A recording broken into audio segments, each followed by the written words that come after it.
So put a finger down if half of your biological family is now behind bars for plotting your murder. So when I was 14, I made the realization that I was pansexual. I at the time did not know my own family's feelings about sexuality. So I decided to come out to them, but nothing could have prepared me for the extreme homophobic reaction that was in store. I just want to put a massive trigger warning over the rest of this story. After coming out to them, I literally remember nothing. I woke up completely foggy and out of it in a hospital. I was then let know by the doctors that I had a major head concussion and possible amnesia. Obviously, I was entirely confused and had no idea what happened. So that's when I was let know that all three of my parents, I have a stepdad as well, were in custody. They were being charged with abuse and assault. And then two of my aunts were also taken in for tampering with a crime scene. And literally the only reason that I was even found was because the neighbors heard me scream and called the cops. And now I was a ward of the state and had foster parents. Once the trial started, that's when all the crazy details about the crime came to light. Follow me on Insta for part 2.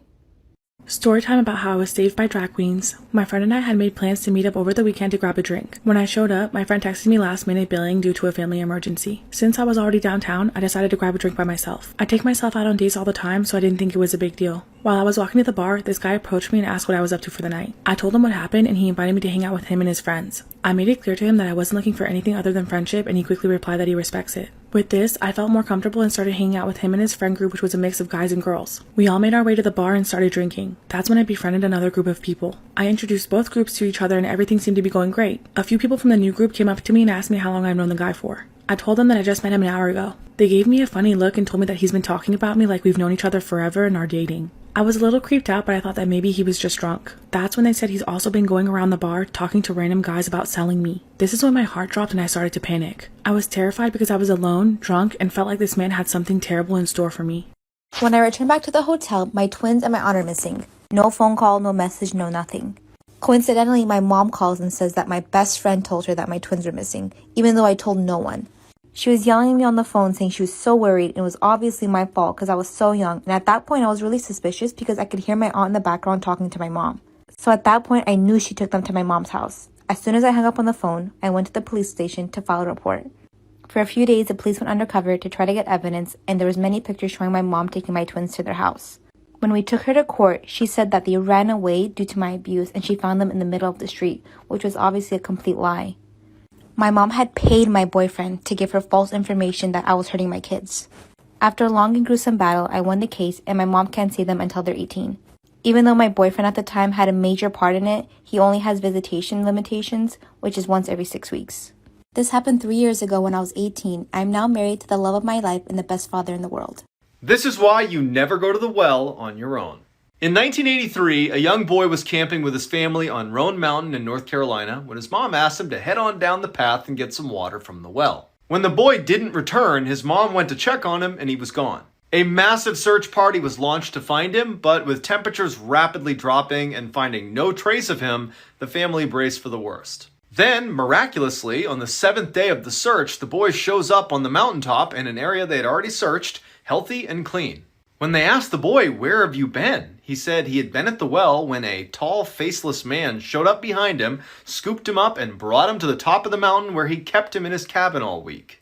After the boy gave a very detailed description of exactly where this cabin was on the mountain, the police were eager to go find it and confront this guy. No, because I actually seriously don't get what the government expected to happen when they put us in a 4-week lockdown right before a holiday and then unlocked us conveniently right on it so we could all go shopping. And then they're like, oh, I don't really know why, guys, but there's actually a surge in cases. Yeah, because you locked us in our fucking houses and then you let us out again. What are you doing? Like, I just don't get it. They really only let us out so that they could boost the economy because they wanted more money. And everyone's turning against each other because the government are just fucking messing people about. I wouldn't be surprised if the next tier is tier 10. You're strapped to your bed and you're being pushed around Tesco's by members of parliament in full PPE. But of course, schools will be open. Story time about how my grandfather single-handedly ruined the family name. My grandfather on my paternal side was a native of a small city. He was popular and known for having one of the best catering services in the area. He also owned a bank. His family was so popular that the other members in town owned businesses as well, such as flower shops, liquor stores, and so on. However, my grandfather was a huge narcissist. He was abusive to my father. When my father was only 7 years old, my grandmother passed away from cancer in her discs. She was the sweetest person and a ray of sunshine. Not even 2 months later, my grandfather brought home a minor who was only 16 years old and married her. He was already cheating on my grandmother with her. His new wife was also abusive towards my father in traumatizing ways. Even though he had a new wife, my grandfather still belonged to the streets. He was on a clapping spree most of his life, cheating on her with multiple women. Most of the time, to be able to do the deed, he would take Viagra. During one of his hookups, he had a heart attack and died with a full-on erection. The mortician needed help slaying his kraken for his viewing, so they had to tape it down to his thigh because it would not go down. His wife quickly found out about his affairs and was so angry that she buried him without a tombstone. This happened when I was around 12 years old. However, the story doesn't end there.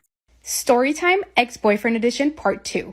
So the girl my boyfriend was cheating on me with was strategically placing all of her black, beautiful hair all over his apartment. I then proceeded to leave my beautiful pink hair right next to hers.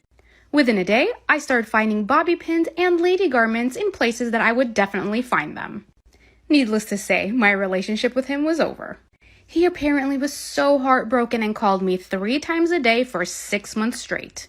I finally picked up the phone and we decided to be friends since we had a 8-year friend relationship prior to this. I got really busy with work and didn't really talk to him much. 6 months later, he wants to catch up and have a drink. Against my better judgment, I go. He starts asking me about my dating life. And by the way, it's been a year since my breakup and I've been a wreck. I say, absolutely not, we are not talking about dating life.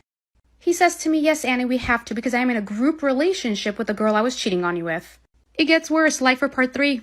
This is a crazy story time of when I used to work at Tilly's, so buckle up.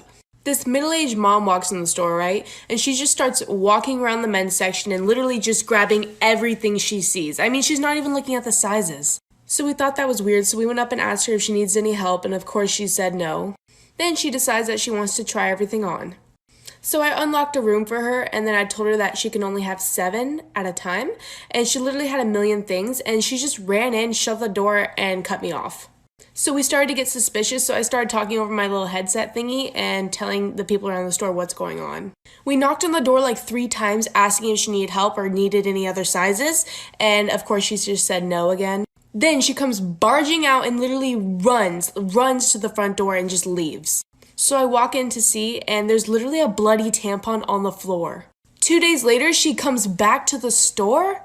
Story time about how I catfished my boyfriend. I'd been dating my boyfriend Ben for around a year. We were really happy and he even moved in with me in my apartment. Everything was going great and I thought he could be the one. However, one day my friend Lacey sent me a screenshot of my boyfriend on a dating app. At first, I was hoping that maybe it was an old account. I didn't want to jump to conclusions if it was from before we started dating. The pictures that he had on the account didn't seem to be recent ones. I wanted to ask him about it and I almost did, but I had to be sure that he wasn't trying to play me. I called my friend Lacey and told her to super like him on the app. She's really pretty and they've never met, so I knew that he would match with her if he was still active on the app. After a few days, nothing happened. He hadn't matched or messaged her. I was so relieved that I even bought him a new jersey I knew he'd been wanting. I felt dumb even questioning his loyalty until I got an update from Lacey a few days later. He had matched with her on the dating app and messaged her. I was so mad I was seeing red. I was so close to going into the next room and going off on him, but I decided that I wanted to get back at him in a different way. I called Lacey and explained to her that I wanted to set him up and asked for her login information on the app, which she gave me. This is when things got interesting. This boy lied about his age just to date me. Story time. So back when my cute self was a senior in high school, there was this new girl that came to our school. Long story short, me and her ended up becoming super close. I went to her house, spent the night. Her family loved me. I mean, why wouldn't they? Anyways, she had a brother. We're gonna call him Binky. Me and Binky got pretty close. Now I want you guys to keep in mind, Binky didn't go to my school because their parents were divorced. So the sister who I was friends with lived with her mom, and Binky lived with his dad who lived in another city. But sometimes Binky would go to his mom's house, which is how I met him. Now that we got that out of the way, as me and Binky were getting closer, one day he asked me, "Hey, how old are you?" And I was like, "Oh, I just turned 17. How about you?" He told me, "Oh, I'm 17 too, but my 18th birthday is coming up." After a while, me and him eventually started dating. Then one day, I ran into his cousin who happened to go to my school. The rest of this story is crazy. Story time. I meet this guy on a dating app, but come to find out we go to the same school, have a bunch of mutual friends, and we have a ton of stuff in common. I talk to my friends and they all say he's a great guy. So we go on a first date. First date, remember this, it's important.